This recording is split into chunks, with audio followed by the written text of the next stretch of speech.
2014 में जब मोदी जी प्रधानमंत्री बने, उसके पहले सालों से आए दिन देश भर में आतंकी हमले होते थे। पाकिस्तान से आतंकवादी आते थे और हमारे जवानों को, हमारी जनता को मारकर चले जाते थे, बम धमाके करते थे, कई प्रकार के षड्यंत्र करते थे, मगर कोई जवाब नहीं दिया जाता था।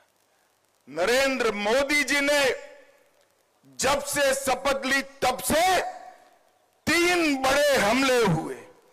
पहला हमला उरी में हुआ, दूसरा हमला पुलवामा में हुआ और तीसरा हमला अभी अभी पहलगांव में करने का दुस्साहस पाकिस्तान प्रेरित आतंकवादियों ने किया। मगर मित्रों, मोदी जी ने हर हमले का जवाब इतनी मक्कमता से दिया है कि आज पूरी दुनिया आश्चर्यचकित होकर देख रही है और पाकिस्तान भयभीत होकर उसका अनुभव कर रहा है।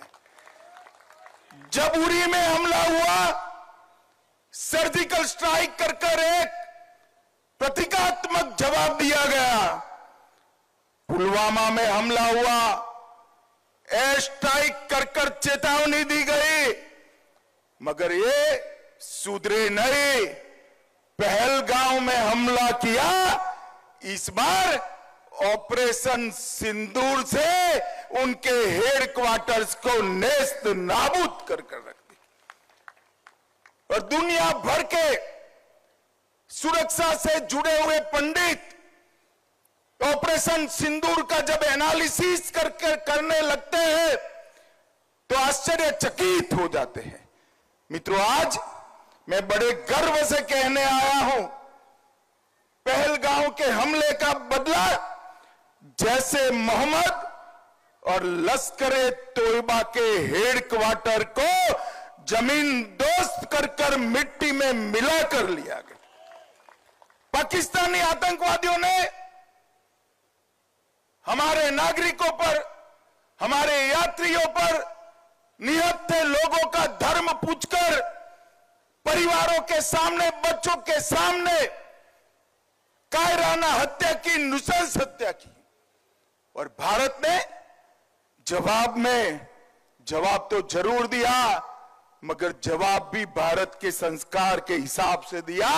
हमने जैसे मोहम्मद और लश्कर-ए तोयबा के हेडक्वार्टर उड़ा दिए और 9 ऐसे ठिकाने जहां आतंकवादी तैयार किए जाते थे, ट्रेन किए जाते थे, हथियार छिपाए जाते थे, भारत में घुसाने का कैंप बना था, उसको ध्वस्त करने का काम भारत की वीर सेना ने किया।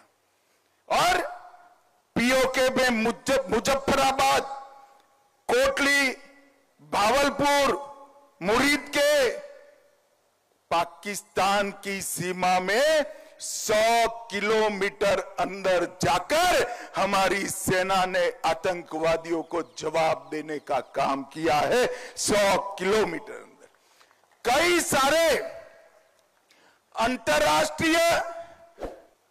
अंतरराष्ट्रीय आतंकी घटनाओं के सरगना सियालकोट कैंप और कई सारे कैंपों में छिपे बैठे थे, वो सबको हमारे बम के धमाकों की गूंज ने स्पष्ट संदेश भेजा है कि भारत की जनता के साथ अगर किसी भी प्रकार का दुर्व्यवहार किया गया, आतंकी घटना की गई, तो उसका जवाब दुगने जोश के साथ दिया जाएगा। और मित्रों, जब हमने सिर्फ आतंकी हमलों पर ही, आतंकी अड्डों पर ही हमला किया था, फिर भी 8 तारीख को पाकिस्तान की सेना ने हमारी निर्दोष जनता पर कच्छ से लेकर कश्मीर तक पूरी पश्चिमी सीमा पर हमला करने का दुस्साहस किया। मगर मोदी जी के समय में हमारी एयर डिफेंस सिस्टम इतनी परफेक्ट बन चुकी थी कि एक भी मिसाइल्स भारत की भूमि पर नहीं गिर पाया, एक भी ड्रोन उनका भारत की भूमि पर नहीं गिर पाया। 100 से ज्यादा दुर्दांत आतंकवादियों को समाप्त करने के बाद जब एक भी हमला भारत को नुकसान पहुंचाने के में सफल नहीं हुआ, पाकिस्तान की सेना अभी सोचती ही थी। और 9 तारीख को हमने 15 जगह पर, ये भी उनके एयरबेस पर, उनकी जनता को कोई नुकसान नहीं किया। एयरबेस पर नूर खान एयरबेस, सरगोदा का स्थान, सुकुर एयरबेस, कराची में मलिर कैंट, कई जगहों पर 15 स्थानों पर उनकी क्षमता को, वायु हमला करने की क्षमता को तहस नहस करने का काम भारत की सेना के वीर जवानों ने किया। और उसने बता दिया कि आप हमारी मिसाइल्सों को नहीं रोक सकते हो।